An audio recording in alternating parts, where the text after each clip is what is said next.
Frontier Town, the saga of the Roaring West.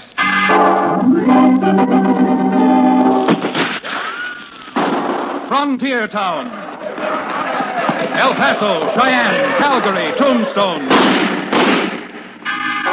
Frontier Town.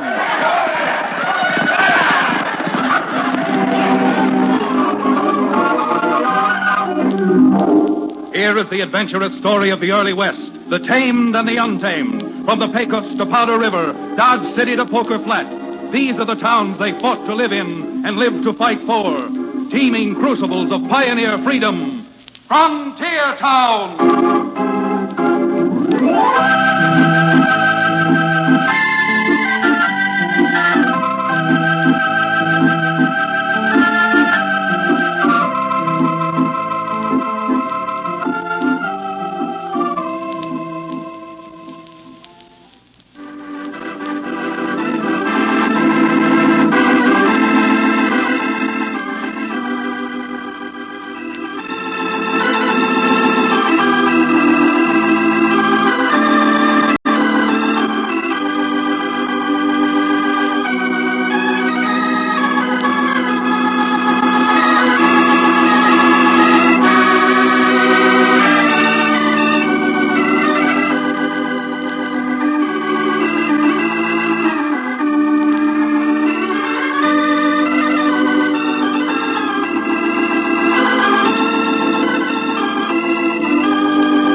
I'm Chad Remington, and if you've ever heard of me, which you probably haven't, you've heard me referred to as a Cowtown lawyer. Well, I guess you might say I do practice law in Dos Rios, but even on the boisterous and brawling frontier, there's not enough law business to keep a man going. A part of my time, a good part, is spent raising cattle, and what trouble I don't get into for my law business, I certainly ear down with my cattle.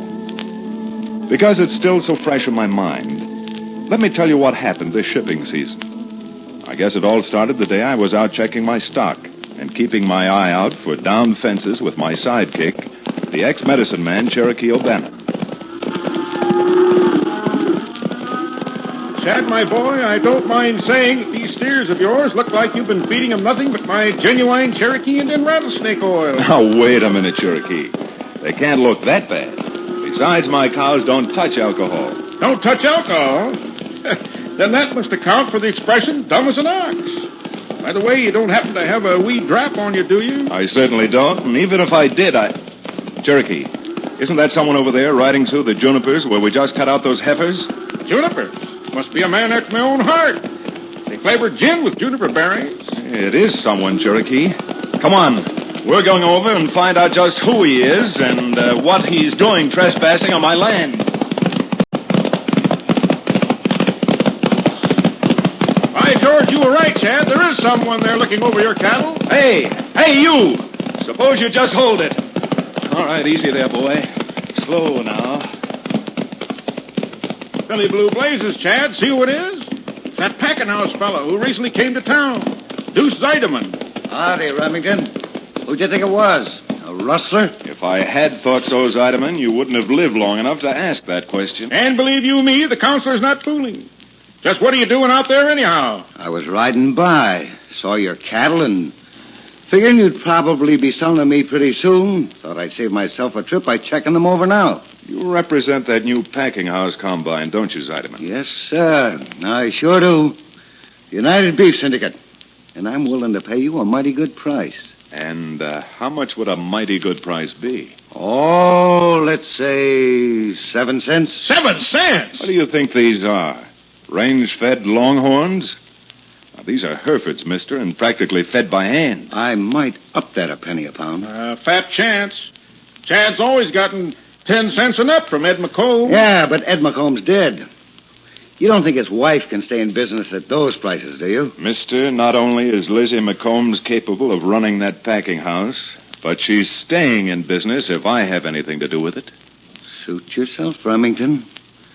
But don't come to me when you find out she's not able to pay those fancy prices you want. Because I'll have bought all the beef I need to last me a full season.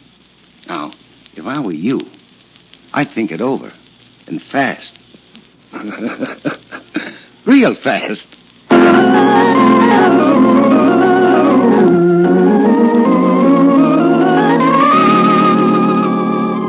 There was no question in my mind that Deuce Zeideman had given me a warning. I didn't like it. And most of all, I didn't like Deuce Zeideman. So Cherokee and I wasted no time getting into Dos Rios and paying a call on Lizzie McCombs to find out if Zeideman had been threatening her. Why, that knot-headed lummox threatened me. He wouldn't dare, Chet. He wouldn't dare. Well, I thought I'd ask, Lizzie.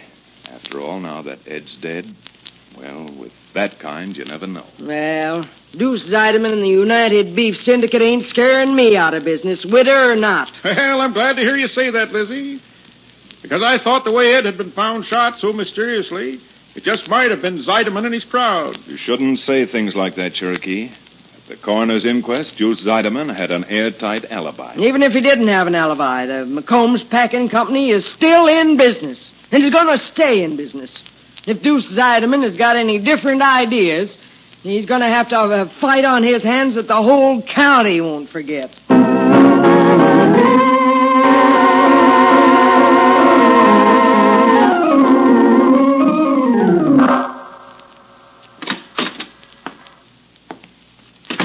Well, Deuce, I guess you were right. What'd you find out, Pinto? Plenty. Lizzie McCombs has bought more than a trainload of cattle, and she's getting ready to ship. Most of the cattle are down at the railroad yards now in the loading pens. Got 'em all nicely rounded up for us, huh? What do you mean? I just had a hunch something like this was going to happen. So I had a little, heart-to-heart talk with one of her men. You know him, Pinto. That big red-faced fella. The one they call Braid. Braid? Sure. Well, what's he going to do for us? You get your boys rounded up and back over here for instructions. Once they do their job, Mr. Braid is taking care of the rest. You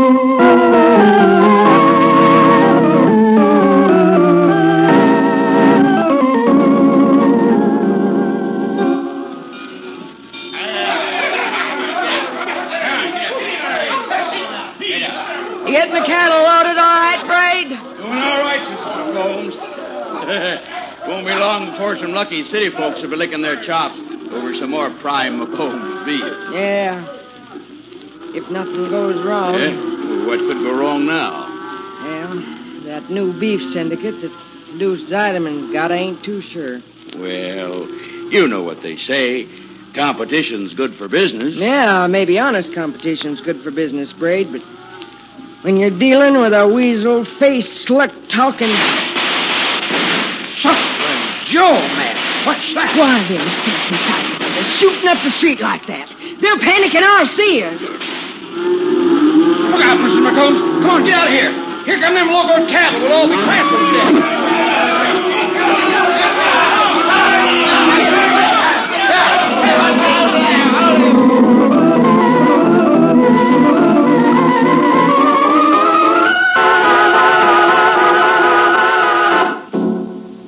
Well, although at that time there was no way of proving it, Deuce's little scheme to wreck Lizzie McCombs Packing Company and win a monopoly of the cattle business in our valley certainly was starting to bear fruit. It wasn't bad enough that the cattle had been stampeded all over Patty's half-acre, but Brother Zeideman still had plenty of aces left up his sleeve.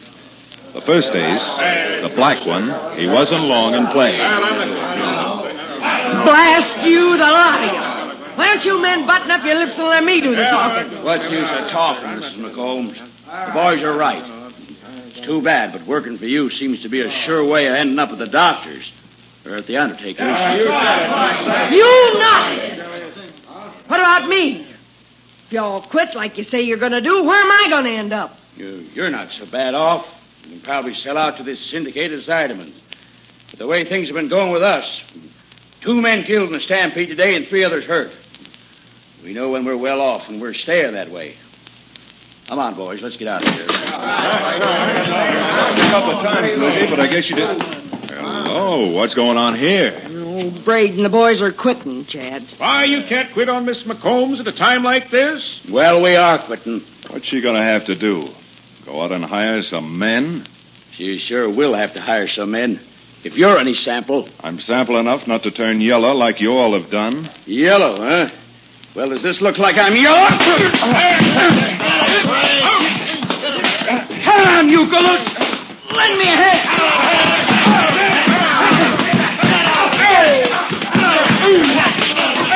Gang up on me, will you?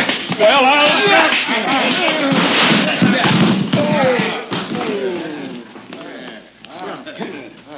Well, aren't you proud of yourselves? 7 of you jumping just 2 men. You make me sick. Come on, boys. And if Remington and O'Bannon want some more when they come to, they can fight us. If they can see anything out of them closed eyes.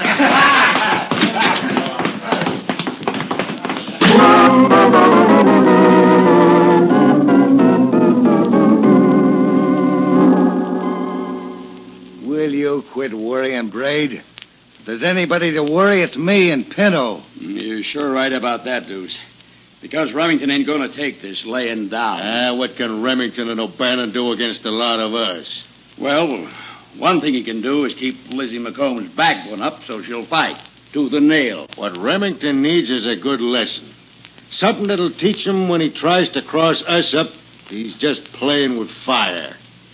Playing with fire, huh? You know, that gives me an idea. Yeah, it gives me an idea, too. I wonder if we're both thinking about the same thing. I was thinking that a nice little fire, the right kind of fire, would put Lizzie McComb so far out of business, Remington or nobody else would be able to do her any good. Say, that's an idea. And won't a fire burn that 2-bit lawyer up? It sure will burn him up. That's a pretty funny. That's what you might call a hot one.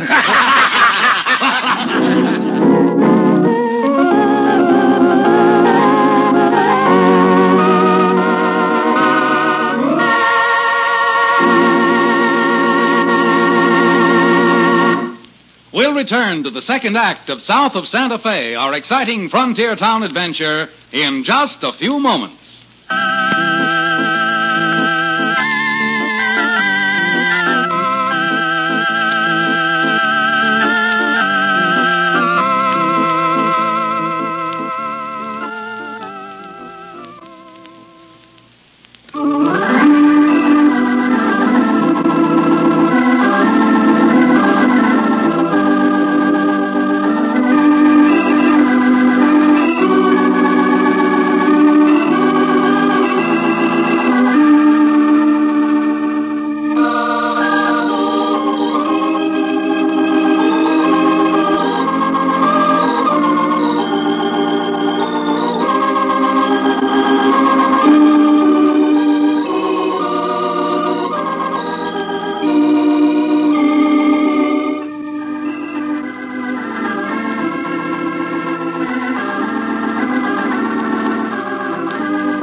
And now, Frontier Town.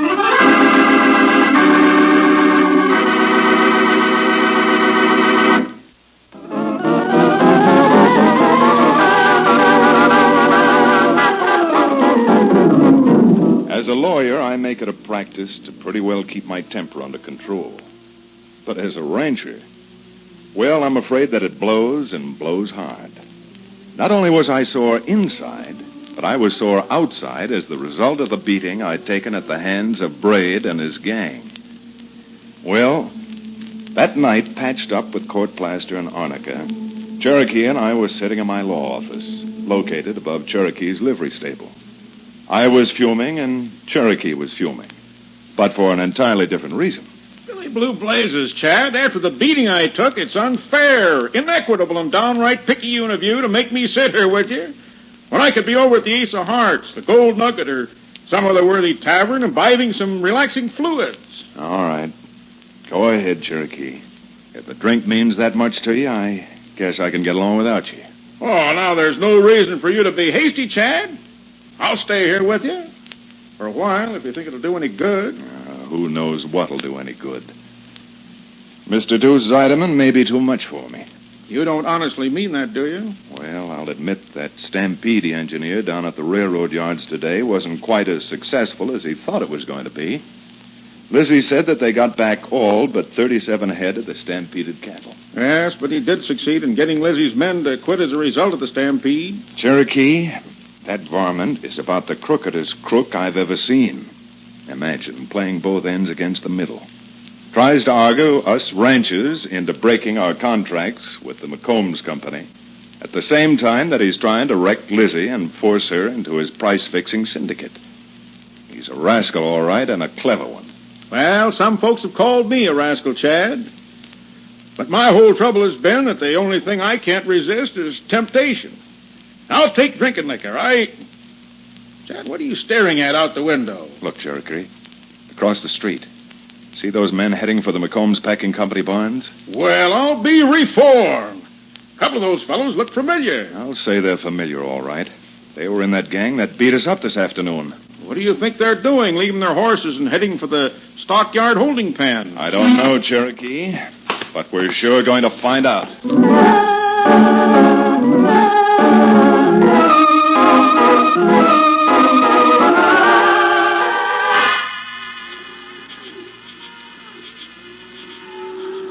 Keep it quiet. I don't want to make any noise while I'm busting off this lot.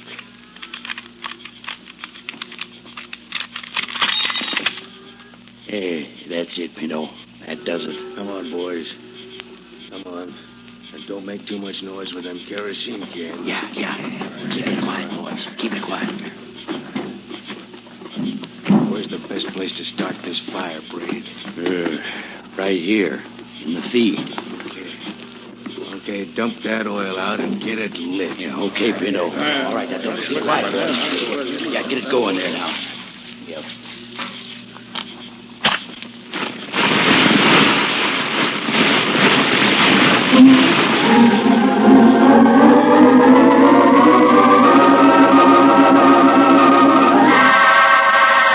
As it turned out, Cherokee and I got there too late. Too late, that is, to stop the fire. But not too late to run those coyotes out of there with lead. Come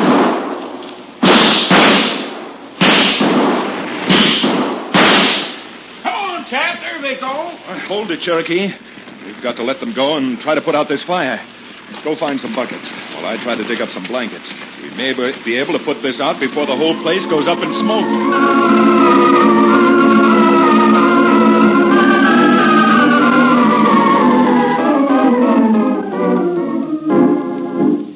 This keeps up, Chad, I won't have any cattle, plant, or business left. This syndicate of Zeideman's is a horrible thing.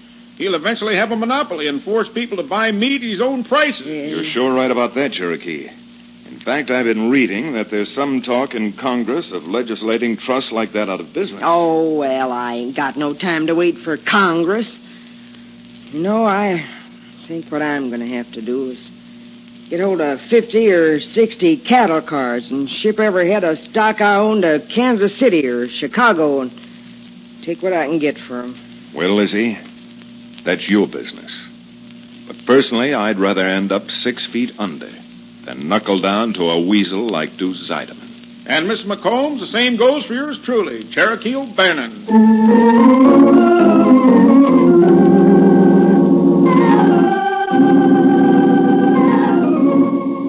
Well, since you can't arrest a bunch of men you can't locate, I had no way of tying up the gang who started the stampede and the fire with my friend Deuce.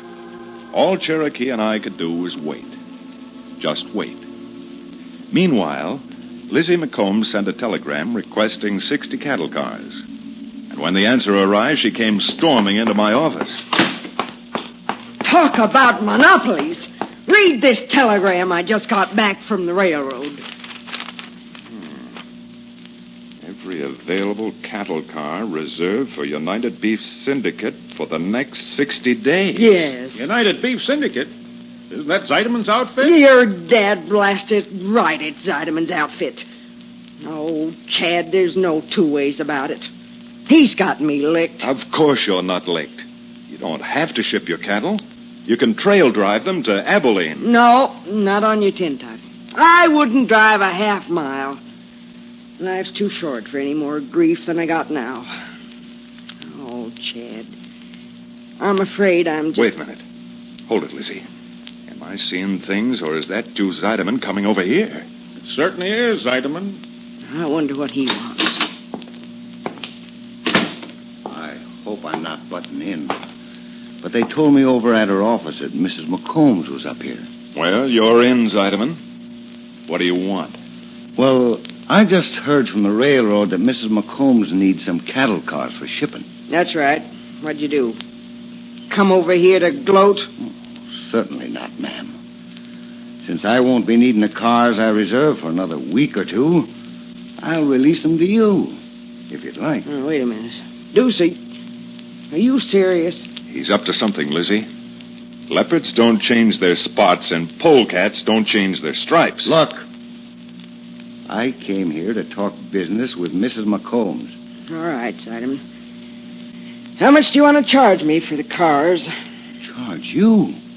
Why, nothing. You just pay the railroad. All I'm interested in is putting an end to all the talk that's been going around about me trying to put you out of business. It's talk that's going to backfire on you yet, Oh, Zeideman. now, that's enough, Chad. You just keep out of this. Deuce, are you in earnest? I'd be an awful fool to make you the offer if I wasn't on the level. I'd just be cutting my own throat. If that's a suggestion, it's the best one I've heard today. Doggone it, Chad. Enough's enough. I asked you to keep out of this, but you gotta keep running off at the mouth. But, Lizzie, I was only... There's some folks in town who say anything Chad Remington's ever mixed up in means trouble. The way you're talking now, I can see that they're right. Do you mean that you're really going to accept this phony offer that Zeideman's made you about using his cattle cars? I mean, I'm still running my own business. If I can get railroad cars, I certainly don't need your kind of help.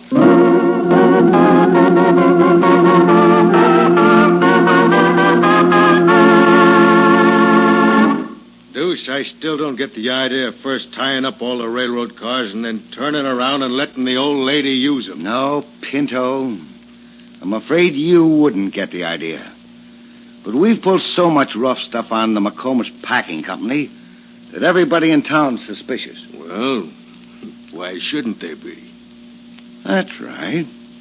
But now, with me lending her the cars to ship her beef in, there ain't nobody, not even a jury, who wouldn't say I'm the best friend she's got in the world. Sure. And the minute she ships the beef and the cars you're lending her, everything we spent a month doing is knocked right into a cocked hat. Do you think so? Well, wait till Lizzie McCombs takes off that hat and sees what's really inside of it. Just wait, Pinto. Just you wait.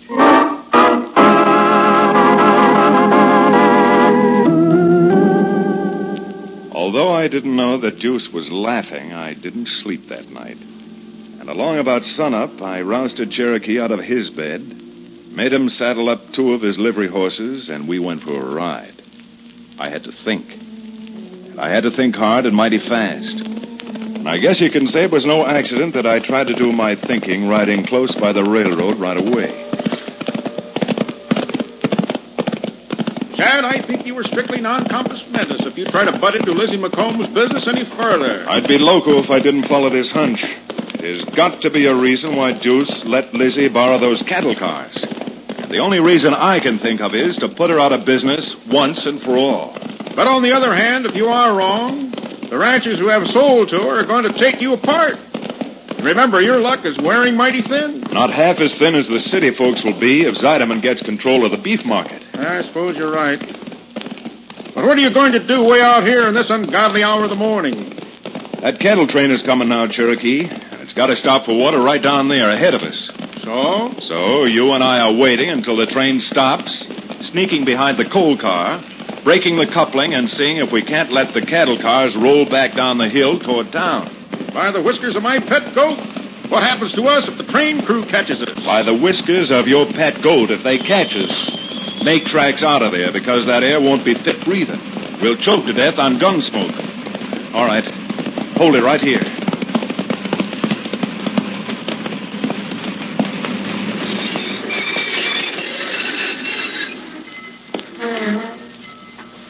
All right, Cherokee. Down off that horse and let's go.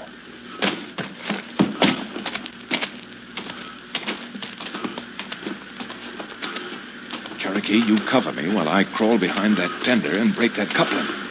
Okay, Chad. Good luck.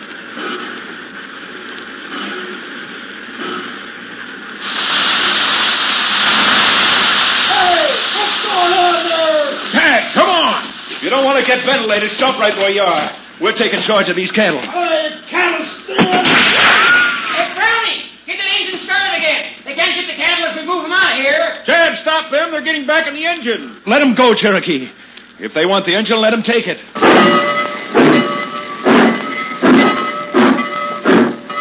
right in that engine. We'll be back here in a half an hour with a posse. You mean if that engine gets any further, then...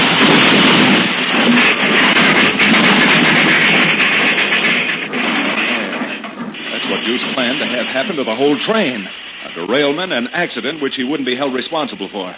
All right, come on, Cherokee. I'll bet we'll find Juice around here someplace watching to make sure the whole train was wrecked. But what are we going to do with the cattle? I'm not worried about the cattle now. What we've got to do is get our hands on the hogs.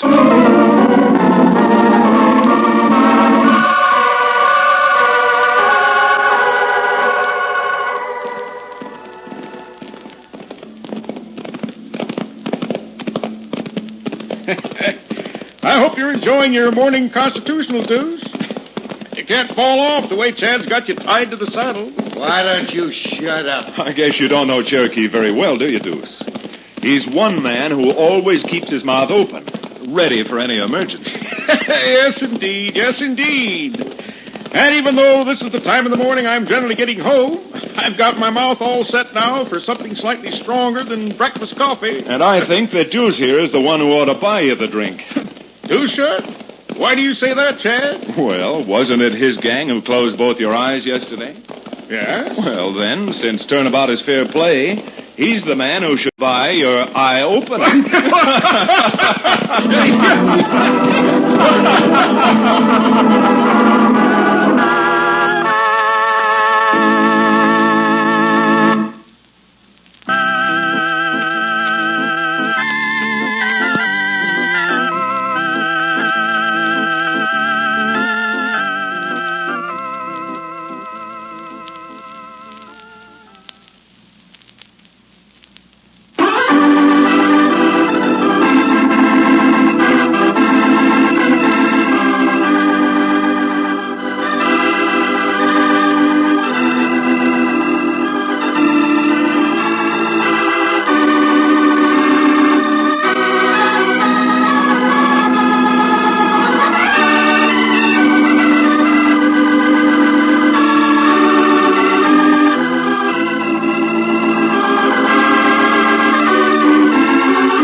Frontier Town, starring Reed Hadley and featuring Wade Crosby, is a Bruce Ells production. Story and direction by Paul Franklin. Music written and played by Ivan Ditmars. Be sure to be with us again same time next week for another fine action-adventure story with your favorite young Western star, Reed Hadley. And now this is Bill Foreman telling you that Frontier Town comes to you from Hollywood.